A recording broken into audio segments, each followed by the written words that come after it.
Hello दोस्तों, चलो आज हम लोग पढ़ते हैं क्लास 12th हिंदी ग्रामर का प्रथम पार्ट जो कि रस है।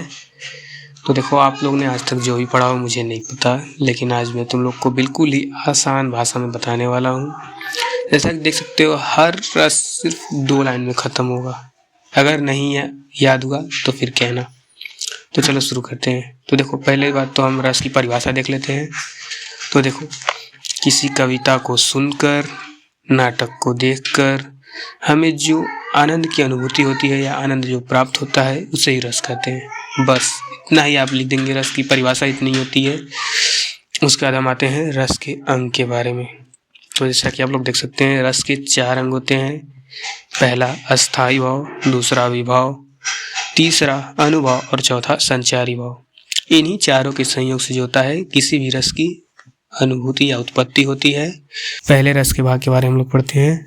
अस्थाई भाव, सहृदय के हृदय में, मतलब अपने हृदय में जो होता है उसे कहते हैं सहृदय, मतलब दिल के साथ। जो भाव स्थायी रूप से मतलब विद्यमान होते हैं, जो गहरे रूप से छिपे होते हैं, उन्हें अस्थाई भाव कहते हैं। इन्हीं के आधार पर 9 रस माने जाते हैं। तो वो 9 रस कौन कौन से हैं, चलिए मैं आप लोग को बता देता हूँ। तो पहला जो है श्रृंगार रस है और इसका अस्थाई भाव जो है वो रति है। दूसरा रस जो है वीर रस, इसका अस्थाई भाव उत्साह है।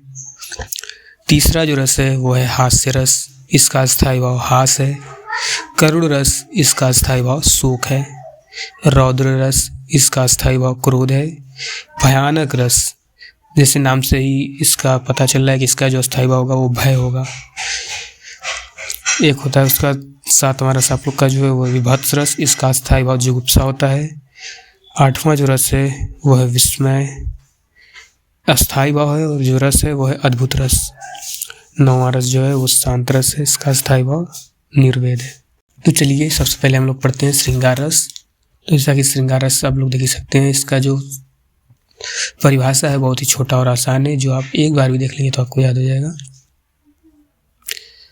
से विभव, अनुभव तथा संचारी भाव के संयोग से जो रति नाम की अस्थाई भाव की उत्पत्ति होती है उसे ही श्रृंगार रस कहते हैं। बस वही जो 4 भाग हैं रस के, उन्हीं को मिलाकर आप किसी भी रस का जो है कि परिभाषा बना सकते हैं। तो इसका उदाहरण जो है वो है सजना है मुझे सजना के लिए। दूसरा रस जो था वो था वीर रस।